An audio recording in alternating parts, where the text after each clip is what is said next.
Welcome, everybody, and thank you for joining us. My name is Gregory. I'm proud to serve as the CEO of JCRC Bay Area.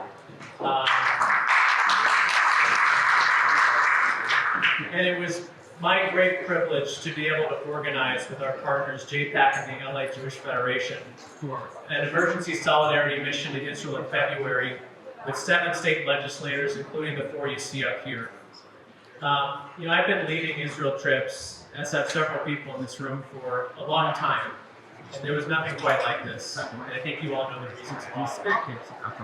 So before I start our panel, I want to commend these folks for having the courage and the conviction to join us in Israel in wartime. It was not an easy decision to make, and they deserve a round of applause.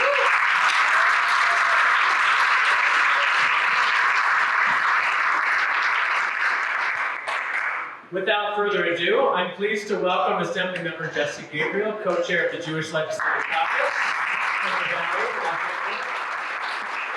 Assemblymember Muratsuchi from the South Bay and Los Angeles.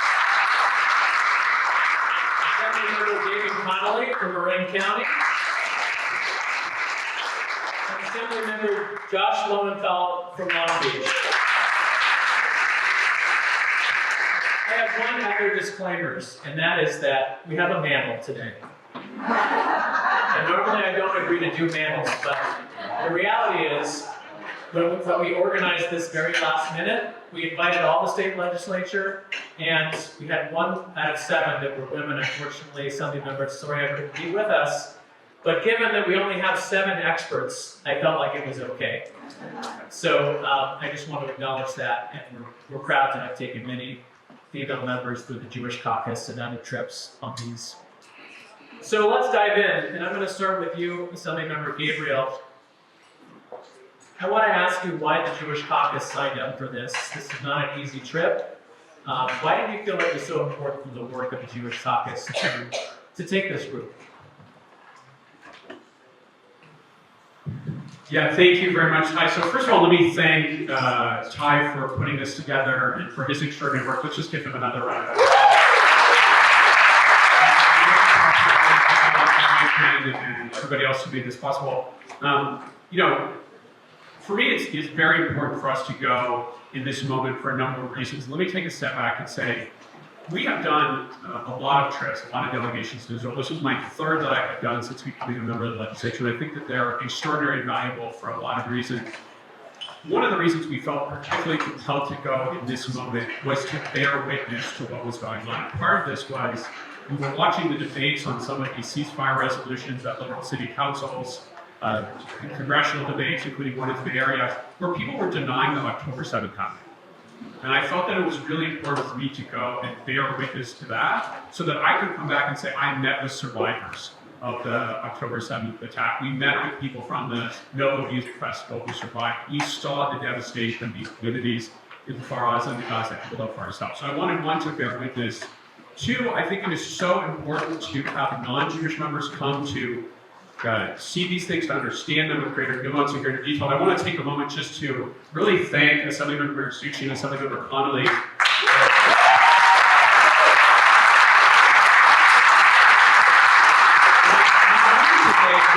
They willingly decide to go to a war zone in the middle of a conflict.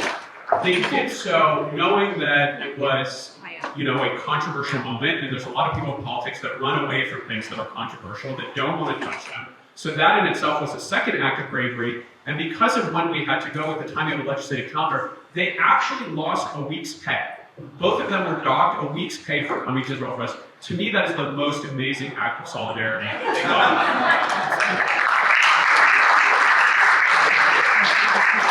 Let me just say a couple of things more broadly about these trips. I think this is a really important fact that I want all of you to take into your lobby meetings today. Senator Weiner quoted me last night saying, there are more Latinos in California than Jews in the world. And somebody asked me after a year of serving office, what is one of the things that has surprised you the most? Well, I said it is not how little most of my colleagues know about the Israeli-Palestinian conflict, it is how little they know about the Jewish community. And so when you are meeting, most of the people that you will meet with today have functionally no Jewish community in their districts. And they may not know things that you think they know. We were having this conversation, I remember when we wrote a letter, Senator Weiner and I, when we came back into session in January to explain to our colleagues how the Jewish community was feeling, how the caucus was feeling, why we were so upset. And we were going back and forth about some of the language, and Senator Weiner insisted that we use the word pogrom in the letter. He said October 7th was a pogrom. And I turned to my chief of staff, who's a very, very highly educated, smart young guy, UC Santa Cruz, graduate school at USC, and I said to him, I said, what's a pogrom? I don't know.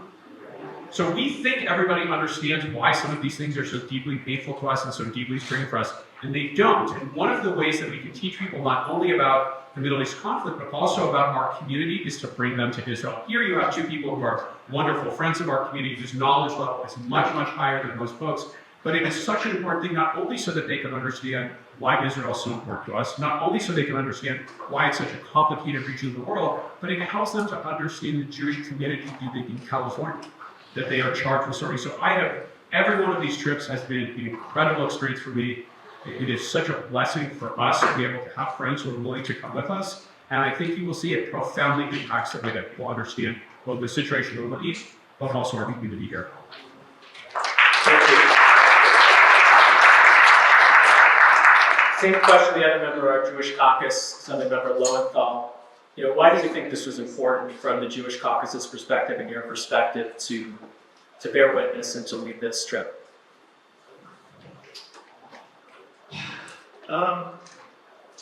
First of all, I just want to say we all come from different perspectives. I have had a long connection in history with Israel. I went when I was 24 years old, what I thought was going to be a few months trip, and ended up being a few years trip, and built such a profound and deep connection, not just to Judaism, but to the country, to Israelis themselves. Had many, many experiences there, living on a kibbutz, studying on a pod, volunteering in a non-fighting capacity for the IDF, and then developed relationships that have lasted a lifetime since. Deep, meaningful relationships. And so, and also continue to do business actually in Israel for a few decades. And so for me, I had this personal edge. I needed to today. I needed to be out with Israeli people, and I needed to understand precisely what was happening. From a sort of sociological standpoint, from a collective standpoint. Because for better or for worse, what we get in the media here, and even what we get anecdotally, doesn't tell the full picture. And here's some of the things that I saw today. My entire life, my entire experience being in Israel, I've always gotten the feedback that if everything is bad for Jews outside of Israel, the solution is make Aliyah. It's come. And that is it's a very simplistic approach that's grounded in the history of the nation, the fortitude of the nation, and the need for more and more Jews to continue to emigrate, fortify the country. And for the first time ever, I felt that the Israelis that I was close with, the Knesset members that we spoke with, President Herzog, and so forth, really truly recognized the role of Jews outside of Israel in this conflict and in this crisis. And that was a paradigm shift for me, and really, really gave me a greater sense of purpose as we, fortify our community here, and we fight against, what feels sometimes to be, an uphill situation. So for me personally, that was, tremendously impactful. The other thing that I noticed was the diversity of opinion as it relates to the current government. And it's very unfortunate that we're being packaged as Zionists, as being sort of monolithic and having one point of view, and that's it. And of course, as we all know, you get two Jews in the room, you have three opinions. I know. And so it was interesting to me how vocal people were about their criticisms with the government. And we met with a vast array of folks. We met with folks that were Knesset on the far left, on the far right. We met with advocates against sexual violence. We met with families of hostages. Arab families of hostages, Arab Israeli hostages, absolutely, Palestinian journalists, and so forth. And there was one recurring thing throughout. Even though it was, generally speaking, a distaste for then the authoritarian government, across the board, across the board, everybody supported the war. Every single person supported and so, understanding that solidarity, feeling that was critically important. Yeah, please. Thank you, Assemblymember.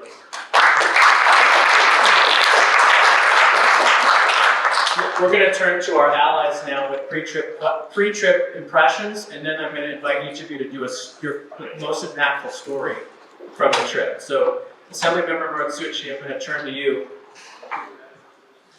Why, in the middle of the session, in the middle of a war, did you find this an important thing to say yes to when you were talking with Assemblymember Gabriel, Senator Wiener, the caucus, other community members, or your constituents? What led you to yes? What were you curious about, and what compelled you to join us? Yeah, thank you. First, I want to thank Jesse and the Jewish caucus for inviting me to join this, truly life-changing experience. Also, of course, want to thank the Jewish Federation, JPAC, JCRC, all of the sponsors of the trip. For me, this was my second opportunity to be able to go to Israel. My first opportunity was when I was, shortly after I was first elected to be the legislature. I was invited by the American Jewish Committee. And so, that first trip, it was before October 7th. For me, it was just in awe of the country, of the history, and so I was just taking that all in. But this time, this was my first trip to a war zone, and it followed meetings that I was having with constituents. I represent the Los Angeles South Bay area. We're not the center of the Jewish Universal Justice District, but I was contacted by not only by the Jewish constituents but also Muslim constituents, and they wanted me to take a stand on the wars, and so I felt that it was very important for me to, like Jesse said, bear witness, to go to the war zone, to see for myself. Of course, we were not able to go into Gaza itself. We went to the border of Gaza, and for me that was the most memorable aspect of our trip. We went to a kibbutz, Far Gaza, pronouncing okay. And we were 1 mile from Gaza. We can see, not only see Gaza, but we can see where the Hamas terrorists cut the barbed wires and the fences and entered the kibbutz. And to prepare for our discussion today, I was looking at my journal this morning, my entries, all the emotions I tried to capture in my journal. And I remember there was an amazing woman, Fen, hope I pronounced that right. But to me, she symbolized the strength and the resilience, but also, probably traumatized. A woman from the kibbutz that talked about how, her kibbutz, 955 residents, 68 murdered, to over 30 kidnapped.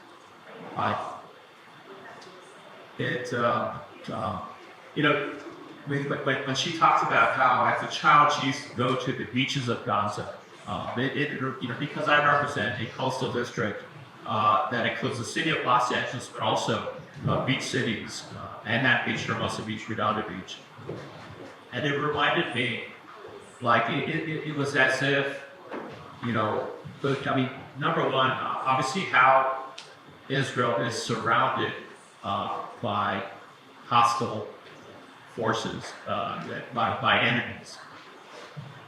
And it felt like I was imagining, what if missiles were being shot from the beach cities into the city of Los Angeles? I mean, that was the proximity of what we saw between what separated Israel and what separated Gaza. We heard the constant booming of artillery. We heard the constant buzzing of drones overhead, and this amazing woman, Sam, she would be talking, and then she would pause, and we would hear booms. I'm looking nervously at at Josh and Jesse. She would just say, "Oh, this is artillery," and she'll just continue. And so I was just amazed at the strength and the resilience of the Israeli people as they continue to be surrounded by all of this suffering. Thank you. Assemblymember Connolly, what got you to yes for this trip? So also really appreciate the opportunity to be here this morning with my colleagues and all of you, and want to thank the sponsors of the trip. Folks often ask me what's kind of the one word you would use to describe the trip, and it really is that it was profound. It was truly life-changing. The backdrop of how I got to this point, I think started long before, and that is I represent communities that were in southern Sonoma counties where there's really a strong and vibrant Jewish community. I've had the privilege of really being solidly aligned with that community, working together over many years. I was a local government official before, serving as a county supervisor in Marin and a city council member. And as incidents have occurred with increasing regularity over the years, including anti-Semitic flyers in our community's hate speech, we all were at the front lines of that. As part of that, it's always been, and frankly, it's been a lifelong goal to have an opportunity to visit Israel. And over the years, many of my colleagues locally, as well as amazing folks I've gotten to know, like Jonathan and Ty and others, have said, hey, let's plan up. There's an annual trip to Israel as part of the Jewish caucus. Why don't we think about you going? And I was like, absolutely. So typically it's 8 days or thereabouts. It's well planned. And that was kind of the trajectory we were on. Then everything changed on October 7th. And then it was really an emergency trip to bear witness. Are you still interested in going? I want to give a shout out to a lot of my local friends and allies, including Senate Full Council Member Rachel Kurtz, who is here. Let's give it up for Rachel. We got together, this trip started coming together, and I got a lot of encouragement from local people like Rachel, from our synagogues, other allies, to think about going. And for me, a couple things kind of kicked into gear. One was, and I think we're hearing a common theme here, I like going to where an issue is, like to literally see it for myself, understand it to the greatest extent I can. Yes, it was a war zone, but so be it. My community was in trauma from October 7th.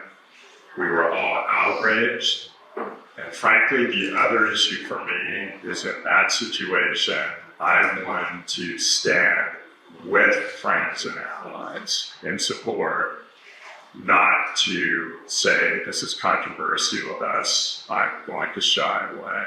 Yes, we were all hearing about it from every side. But that's just how I usually do things, and this was important. I agree with that. I mean, first of all, so far from that usual 8 days, it was 3.5 days on the ground. So, interestingly, I think I can speak for everyone. We were never not jet lagged. That's how short the trip was. But you can imagine how much we packed in to 3.5 days. And just to bookmark, I absolutely will go back for a lot longer of a trip. I did truly fall in love with the country. By the way, a very diverse country. It was eye-opening. Israel has diversity, demographics, points of view, the life commonality. And we can talk about that a little bit as well. But the most profound moment was standing at the border with Gaza, hearing artillery, seeing smoke rising, bearing witness to a kibbutz, Kfar Azad, that was overrun. We could almost feel how that must have unfolded and the horror. I'll never forget standing there with our colleague Senator Henry Stern in just a moment of profound emotion and anger. The emotion for me was anger as well as sadness at what had happened in Travis. The peaceful kibbutz. Then that same morning to go over to the Nova Music Festival site and to actually meet with a young man who was a survivor. And I don't know if, I imagine some of you have been there, how it's now set up on the Civil Memorial. There's photos of those who lost their lives. So to be with someone who could walk us around and say, I knew that person. And this is what happened. And just to hear his recounting of the terror of that film and ignorance, actually as well, is something I think any of us will ever forget for the rest of our lives. Beyond that, there were a lot of other aspects of the trip that were profound and unforgettable.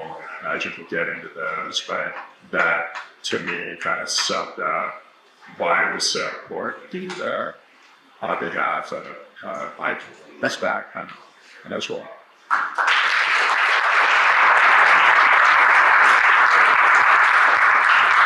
Thank you all for taking yes. I'm going to move into story time, starting with Assemblymember Gabriel. Was there a moment or an experience we talked about, obviously, going to the South? And it's okay if you have the same profound moments. I wouldn't be surprised if we get the same ones. But what most stuck with you about the trip, and what has that left you with?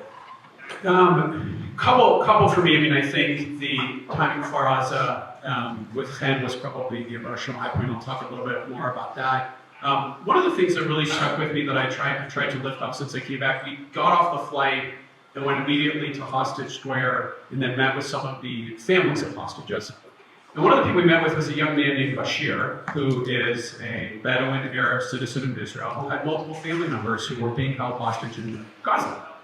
And is a law student there and is working with all of these, Jewish Israelis to help, secure the release of his family as well. So I asked him, I said, is your family treated better or worse because they're Arab and Muslim? He said, no, they're treated exactly the same way because they're Israelis. So they're treated in the same deplorable conditions that all of the Jewish Israelis are treated who are held hostage. And we talked about it a little bit, and he said something that resonated with me that I've tried to share with a lot of my colleagues since I came back, is one, just the awareness of how many of the hostages are not Jewish, because I think that's something that is often overlooked.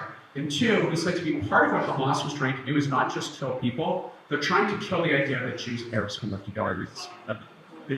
And he said, and so that is a message that I have tried to share with a lot of folks in the legislature and others who maybe are reading the top lines of this, but aren't seeing all of the details of what's going on underneath the surface here. And the notion that Jewish and Arab Israelis are working together to try to secure the release of their families who are being held in terrible conditions in Gaza. The visit to Kfar Aza was particularly painful for me because I had done a trip about a year or so prior, gone in the middle of the summer. It was a time of peace. It was a beautiful, amazing trip with, everybody just loved it. It was fun and all the joy that you get when you go to Israel in the summer and the energy.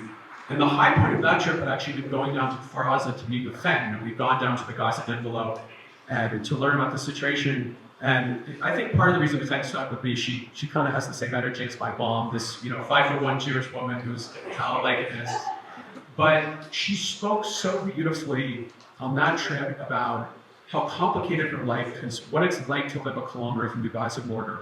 What do you do when the red alert goes off? You have one kid in one room, there's another kid in another room, and that heartbreaking decision about which kid do you run to.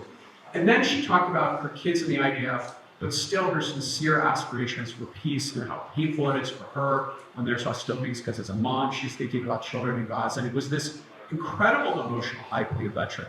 And I could tell that it really resonated with all of our colleagues across the political spectrum. She's just a very powerful, maybe Connolly speaker. And, we had the same opportunity to go back. It was actually I think it was her first night that she had spent back in the Israelis. It was a total mess. They had just devastated in a way that's hard to understand until you can see it and smell it and look at it. And just how the sense of trauma that she was experiencing was so palpable. And it was interesting to me because one of the first things that happened on October 7th on that Saturday morning as people woke up and started to go and went on, I started to get texts from colleagues in the legislature saying, I turned on CNN and I see Farhad, is Ken okay? What about, because she had made such an impact on people. And so getting all of, that is how a lot of our colleagues were relating to this issue. I started texting people, does anyone know where Ken is? And being through the Jewish network, we figured out she's out of the country visiting a relative at that moment. But going back there and seeing that devastation twice was particularly profound. The other moment, and maybe I'll save it for others, was a conversation that Assemblymember Muratsuchi very bravely started on the bus with us about ethnic studies and what he was seeing there and how it relates to liberated ethnic studies. We had a very, very powerful conversation about that. Maybe we talked about it a little bit. That was also important back to you. Thank you. Let's just go down the line. Something Muratsuchi. Well, I just wanted to follow what Jesse mentioned about. I also really appreciated our conversations on the buses. We're going from one location to another. That I chair the Assembly Education Committee, and I'm also a product of the Ethnic Studies group. I took Ethnic Studies at Berkeley in the 1980s, and it's always a strong supporter of the high school Ethnic Studies graduation requirement. But I heard from Jesse and from Scott, who was also the Scott Wiener, who was also on the trip, about how much work the Jewish Caucus had done to try to ensure that the teaching of ethnic studies would focus on the experiences of Americans of color, Asian Americans, Black Americans, Latinos, Native Americans, but that also there would be clearer guardrails that it would not be used in any way to promote, lessons or messages about being anti-Israel or anti-Semitism. And so, I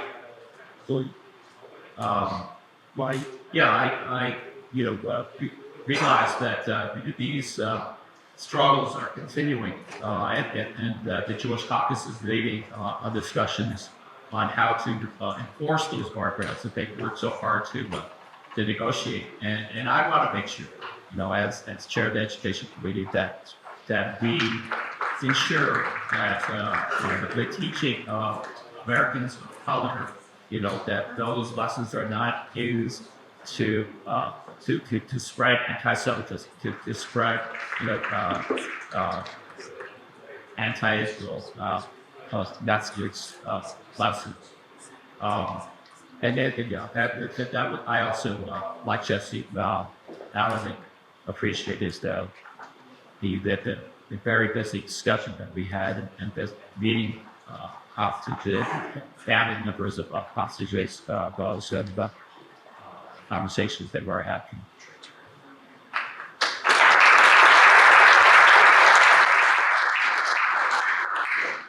Yeah, so a few other observations. One other high point for me was standing in the old city in Jerusalem, something that I think everyone should have an opportunity to do. And I couldn't help but feel just being washed over with centuries, if not millennia, of conflict. It literally almost comes to life right there before you, the way it's divided up, and how it ties into history. And also the profound sense that we've got to find solutions. And just sitting there really, or standing there thinking that, for me, this is just going to be a lifelong endeavor now. How do we move beyond these seemingly intractable conflicts? We have to find solutions. The other thing that really struck me was anywhere you are in Israel, there's a bomb shelter right down the street, whether it's a bus stop or some other public structure. And it's just coming from the US, I was trying to picture how do you even conceptualize living like that? I guess you get used to it to some extent. But that brought it home. And then when you get into the details, like in certain cases, you have 10 seconds to get to safety as a worker, right?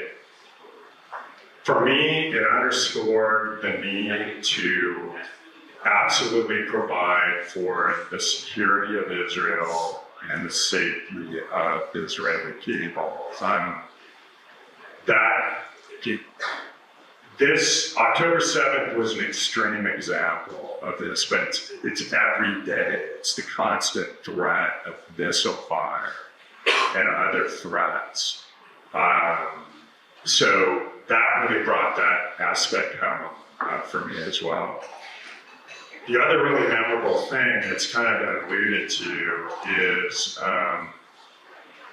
despite the fact that Israelis and people worldwide have strong opinions all over the board of Netanyahu and the overall situation, Israeli people are united in wanting to get the hostages out. We heard that over and over again, something we have to recommit ourselves to and work out all the other issues. But that's job number one in my view with that as well.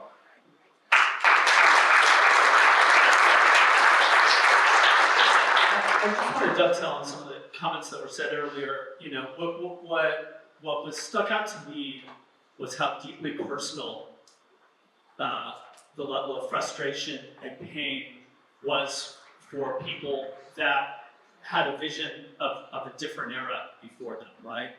An era of hope, an era of peace, an era of a two-state solution. And, you know, we spoke in how frustrated people felt at the betrayal of that collectively. Our guide at Gaza was so pained because of the level of sophistication of intelligence on the attack of their kibbutz meant that the workers from Gaza were providing that intelligence so that they knew where the munitions were kept, they knew what each member of the kibbutz was doing at a given time of the day, that they were able to plan that attack for maximum impact. And these were people that had been taken in as part of the broader kibbutz family. It's so painful, you know, that had happened. We spoke, my colleague spoke a little while ago of the gentleman that we met, that was our guide, a survivor from the Nova Music Festival. Let me tell you about him.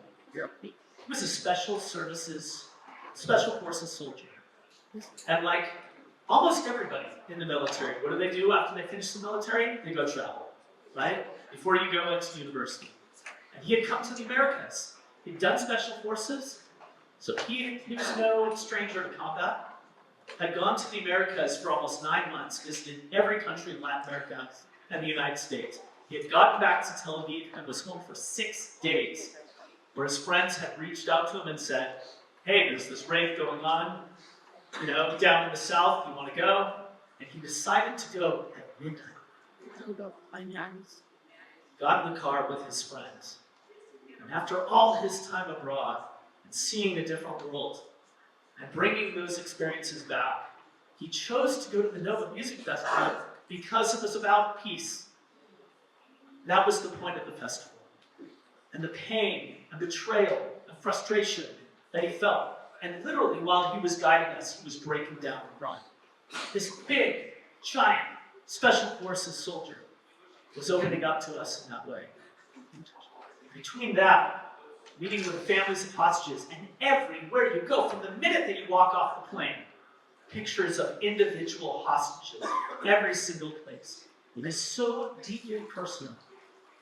We think about the Jewish geography of 500 people up for the JPAC something here. You know, everyone is connected either to a hostage, to a soldier that's deployed right now, called back, to people that have perished. But everyone is deeply interconnected. And so it is so, so personal. And that betrayal is real. Thank you so much.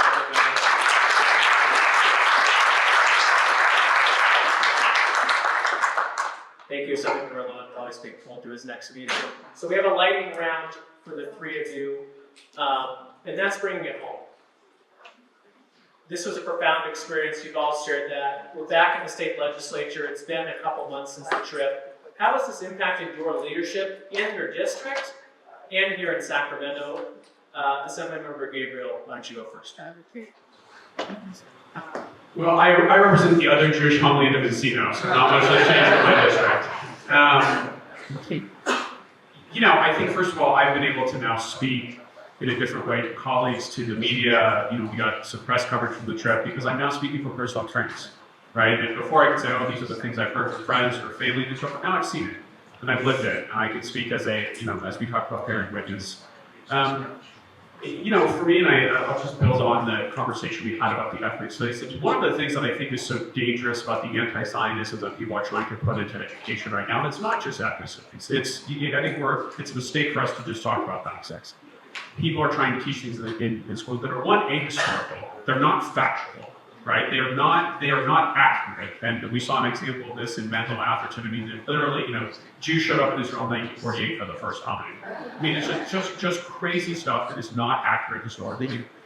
But also, what I think that there is a lens of American racial conflict that they are trying to apply to the situation in the Middle East, to which it does not apply. It's just an analogy of oppressor and oppressor.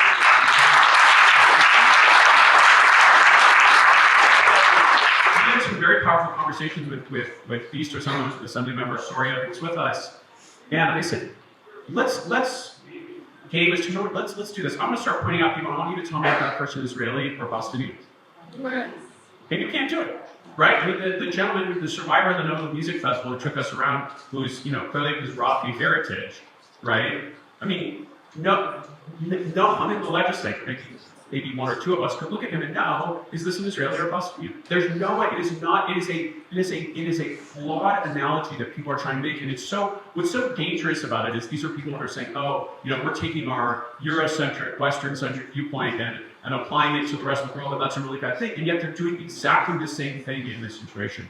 And when people come there and they skip and they see the diversity of Israelis, we met with a Ethiopian female member of the Knesset, who's just a total badass, amazing, and they got to hear her story, and they got to meet with people from such diverse heritage. You know, we had an advisor to former Prime Minister Lapid, who was on the bus with us, who were this, you know, LGBTQ was brought the young man, he was printed from Iraq and from the Levant, and people, you know, that used to go speak on campuses. In America, when we showed up, everyone would think he was the Palestinian speaker, right? Because you can't tell, and that's something that we understand that we need to help teach other people. And that's a really important, powerful part of the trip. When people come and see it for themselves, they understand it. Gregory.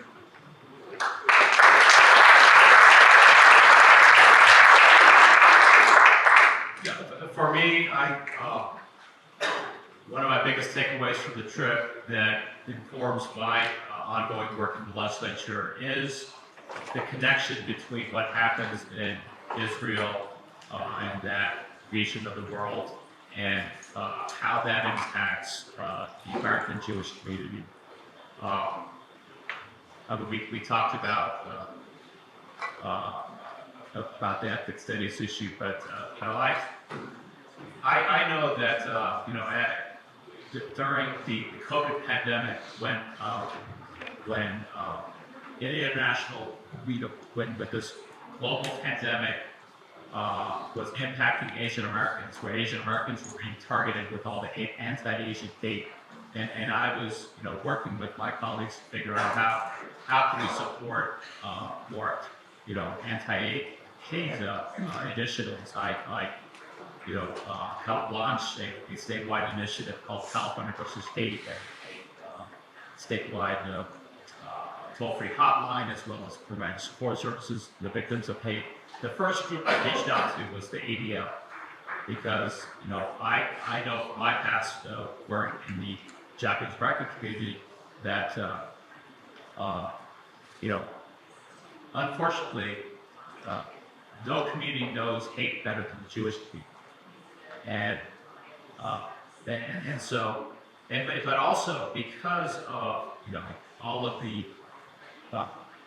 thousands of years of experiencing hate, experiencing anti-Semitism, I know that the Jewish community understands hate as well as anyone, and there are strong and consistent allies to the Asian American community, to so many other communities, and so as we continue these discussions about ethnic studies and other kind of complicated initiatives, I want to emphasize that from my personal experience, I always appreciate the allyship of Jewish communities. I want to be an ally.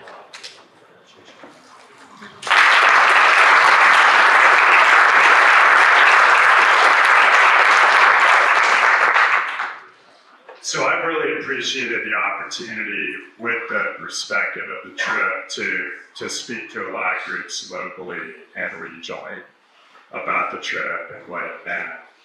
I'll talk about a couple of other broader conversations that really our local communities are engaged in right now, and it sounds like a lot of time, including with ethnic studies, particularly liberated ethnic studies, is what it's being called.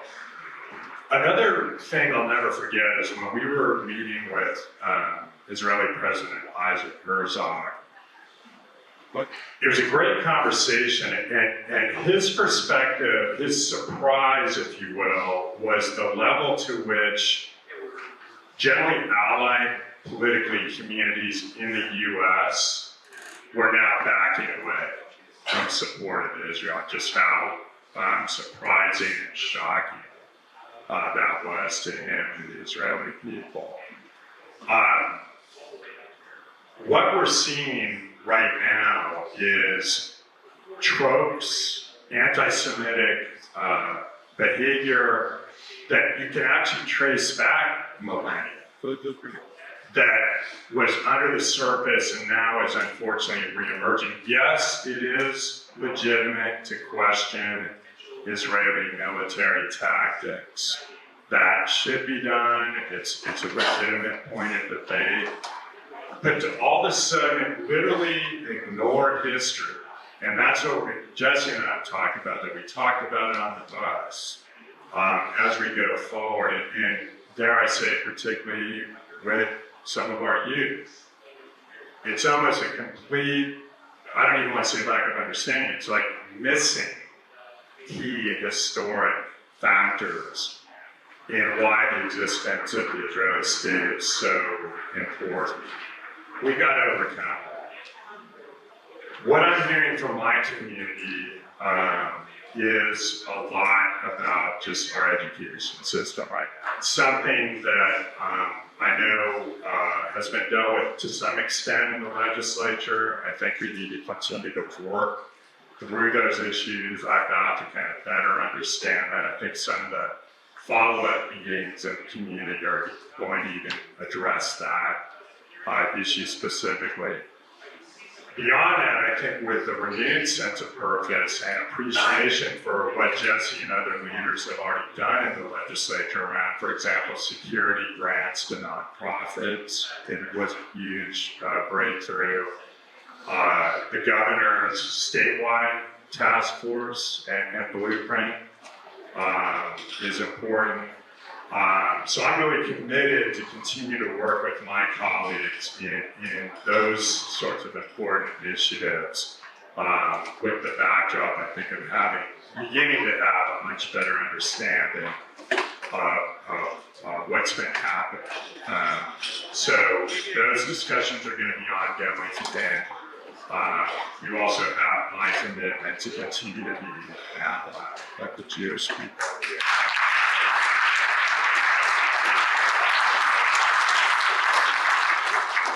Last word, please. Okay, first of all, I probably shouldn't have had that 5th cup of coffee, so sorry I had to run out really quickly. But, in a nutshell, I'm so grateful to have this job. And grateful to any and all of you that were able to support me to get here. But being a member of the State Assembly is not my identity. Being Jewish American, that's my identity. And so, being able to be in this position, to be able to stand up for what's right is a responsibility that myself or none of us take lightly whatsoever. I especially applaud the members of the legislature who are not in our caucus that are taking the time and the political courage to actually, really look under the hood at what's going on. But I have to say, this has changed, my priorities completely as it relates to the legislature. Totally, completely. And it has to be, because this is an existential moment for us. It's historic. And I shudder to think, without the leadership of Jesse and Scott and the Jewish caucus as a whole, without the strength of the folks that are here today and the willingness to try and elect more Jewish leaders on every level throughout the state of California. The difference between 1930s and 1920s and today is that we have elected leaders in office right now. And that is what's going to be able to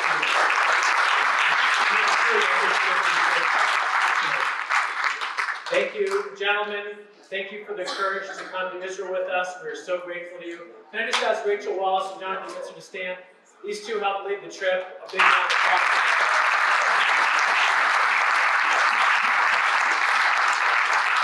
This partnership will continue. Thank you all for coming.